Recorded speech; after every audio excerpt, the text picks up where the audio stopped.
Yo, Nintendo fans do not buy third-party games. Say what? This is in response to IGN's PlayStation crew. Now, Nintendo fans actually do buy third-party games. It's really not that simple to make a statement like we don't buy third-party games as much as looking at what the product is geared towards. Let's take the Wii.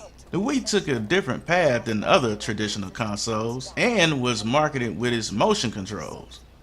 Now that's what its primary use was, and so the audience that bought it in high numbers were not your average Nintendo fans. They are the ones that made the Wii popular when it was hot. Yeah, if it just relied on Nintendo fans like the Wii U, it wouldn't be as popular. It was not a basic console like the others were. Now the Wii U shows what the Wii was, especially at the end of its life cycle. People that bought the Wii was over it in the end. They didn't want a Wii U. And yes, the Wii U was a bad choice of a name because even if people saw that the Wii U was more than a controller or an add-on, they still saw the name Wii, which reminded them of the fad that had faded. Wii is done. The GameCube was getting some third-party support up to certain areas where there wasn't any more disk capacity. For example, one of my favorite game series, Burnout, saw the first two releases on the Cube, but when it came to Burnout 3, it was too big to fit on that disc. And if you wanted to play the rest of those games, it wasn't going to be on the GameCube.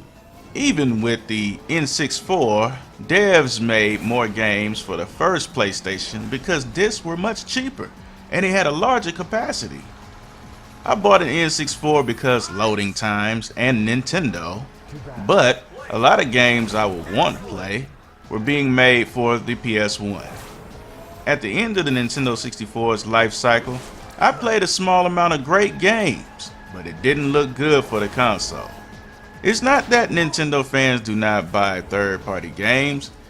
It's third-party games that aren't made for these systems in recent times because for the past few years, Nintendo has always gone a different route and are always limited in some form or another. They want the devs to create games that are unique to their consoles for whatever they do. But it's easier, given the proper specs, to just port over popular games they already have or are in the works. Now, also, Nintendo's more recent consoles would get a lesser version of some of the big third-party titles on their systems. Some were just done sloppy.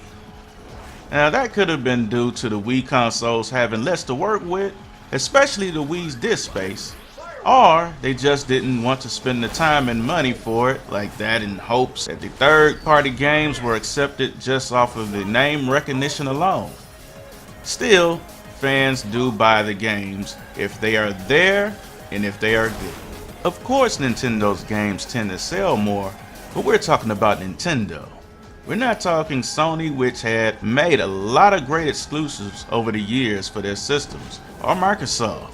We're talking about the legendary Nintendo. They are always known for their first-party games. The world knows them. They easily have the most recognizable characters in gaming. Some people buy Nintendo consoles just to play Nintendo games, that's true.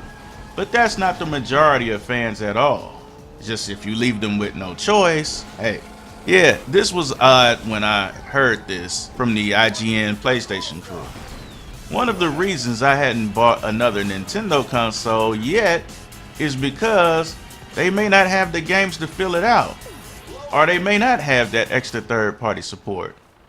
They can't really judge by the GameCube, Wii, and Wii U for that comment when in terms of the Wii, they started trying to port third-party games, but as time went on, third-party devs were limited by the disk capacity and the fact that Wii was marketed differently with a whole new audience of non-gamers buying it for the waggle. Companies couldn't just always port their games over, and most of them pulled out. These days, taking time to create just for Nintendo's unique console can be a bit taxing to devs and pubs. I'm not saying that it's bad to have something unique. That's cool. But Nintendo's console specs in recent years hasn't been enough to make porting easy. I was asked by user Jordan Rausch in a comment about getting the Nintendo Switch. I'd like to because I'm a big fan of Zelda, and what I saw with the new one and just how big that open world is has me crazy. But I can't buy a system just on that game alone. And although it's highly tempting, but especially a Nintendo system these days until I see what it does. I was on consoles up to the black Xbox, and then I went to PC, but I would like to get back into consoles on the side. Now, being on PC, I have the advantage to get the third-party games that most likely won't appear on a Nintendo platform. But not all third-party games come to PC, as well as not all PC games go to consoles. So what about the people that just want one console to get used to? And that's a lot of people. Hey, I have to wait and see what it does, but I can't do that for a launch. And I do hope it's successful, because I wouldn't want to see gaming without Nintendo, the saviors of the US console market. I played the Ataris and the Magnavoxes, but when Nintendo stepped in, that's when I did my actual gaming. Hey guys, PDE Gaming would like your support, and it's as easy as leaving a thumbs up on the video, subscribing, and leaving a comment below if you like. It would be very appreciated. And with that said, hope you enjoyed. You all take care and stay cool. We'll be back with more. And I'll holla.